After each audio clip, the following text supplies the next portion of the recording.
I started collecting stone stuff right from the beginning because I wanted my son, who was 8 months old when I joined the band in December '62, I wanted to keep a few things so he knew that I was once in a band and we made a record and we were on TV once, or we were played on the radio twice or something, because that's all we thought it would be in those days. So I started collecting then, and of course it just carried on. It was quite tough, you know, in the early '60s, because you'd go out on these package tours or go to gigs up north or in the Midlands, but we were mobbed all the time, you know, attacked by the fans and all that. So there was no time to collect things. So I couldn't get a poster. I didn't have time to get it off the wall. Or sometimes I got the occasional program or a ticket or a sticker or something in later times. But it was very difficult because we used to just rush in, go on stage, do the gig, get destroyed, and get off and get in police vans and be taken off to the hotel or something. And suddenly, you know, I didn't have time to get anything. The Vox AC30, which is in the auction, which is a yellow one. It's not the black or blue ones. It's earlier. It's very early '62. And that was like gold dust to them when they first saw that. It's a very big part of the Stones' history, that amp. Like Keith said, he went down on his knees and prayed for it when I brought it in. He didn't do that in front of me, probably when they took it back to the flat that evening. They used it on and off for years and years and years. Ian Stewart used to use it for the piano levels and things. He'd mic the piano up and stuff like that. He probably did it for Nicky Hopkins and Billy Preston. The Fender Mustang, which is 69-70, they're the 2 years I used it on the American tour, and then on the European tour. It was with Buddy Guy and Junior Wells, and that was a nice bass because it was the only Fender I could play, because it was a bit smaller than the rest of them. And also I understand now that it was one of the very last Fender basses that were ever made by Leo Fender himself, and it's orange, so it's kind of really cute. I used to play that with a Crystal Palace football shirt on, which was a striped one. So there's lots of pictures of me on this claret and blue striped shirt, so I'm very proud of that for both reasons. Travis Beans, they made 3 for me, which had got my name on the back with the date and everything, you know, in the metal. And I think that's more historically valuable. I used them all the time because they were a bass that I could play in the studio and play live. You can't always do that. I sometimes used to have basses that I could only record with, which weren't good live, and vice versa. And I'd have them, you know, for touring, but they didn't sound good in the studio. That was good in both studio and on stage. But I had to be very careful like that, you know, because it was quite different. Because I would play very mellow on the sessions and try to sound a bit like a double bass, really.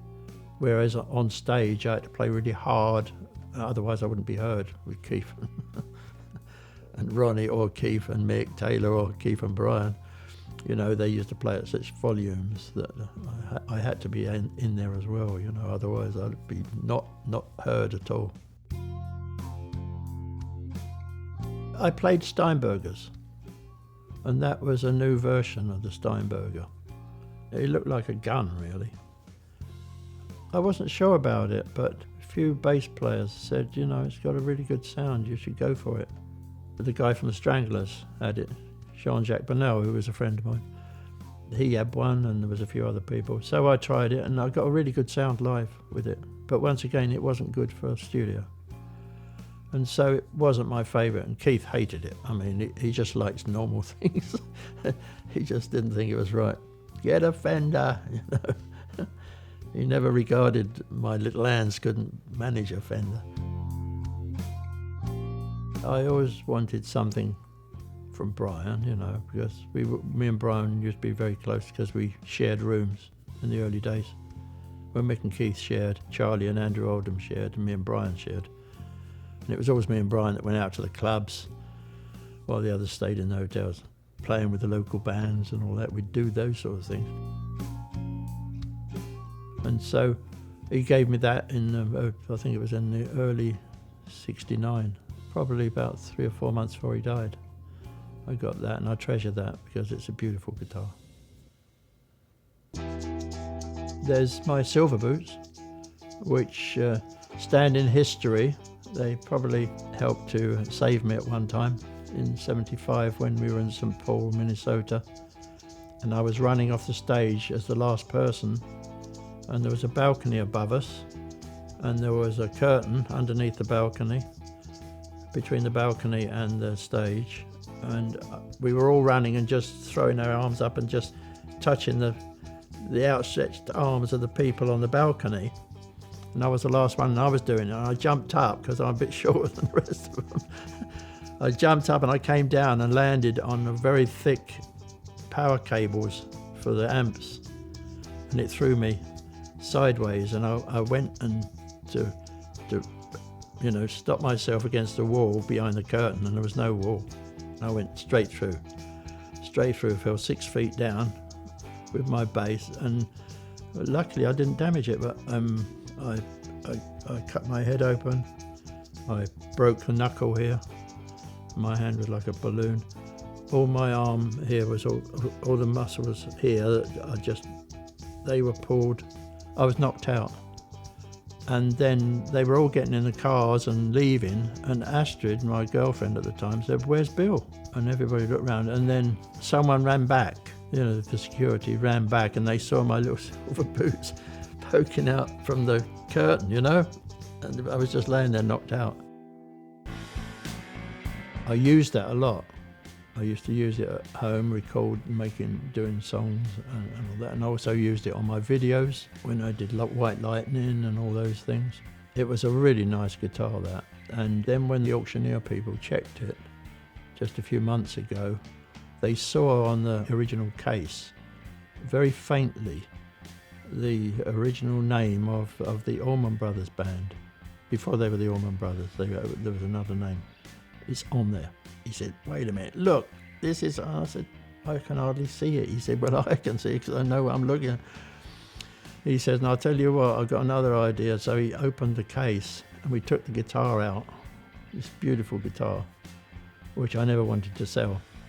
And he turned it over, and they've usually got a metal plate on the back. Well, it had two.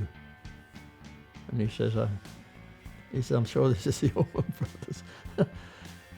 He said, "Look at this," and he opened the second one, and it was a stash for drugs. It was sort of cut out. There was this space which was cut out to put your drugs in and then seal it up. And of course, no one ever suspected going through customs to take the guitar apart or anything. And he said, "I can say pretty much that this did belong to probably Dwayne Allman in the early days, or one of the Allman Brothers." Of course, I'm happy that the world is going to see it, because there's so much of it, and a lot of it, I've got the only copies now. There were a few special things that were made for me that I really found difficult to let go. Let's hope people can enjoy it half as much as I have collecting it, because some of it's really precious, and it should be looked after. As my wife says, it's part of my legacy.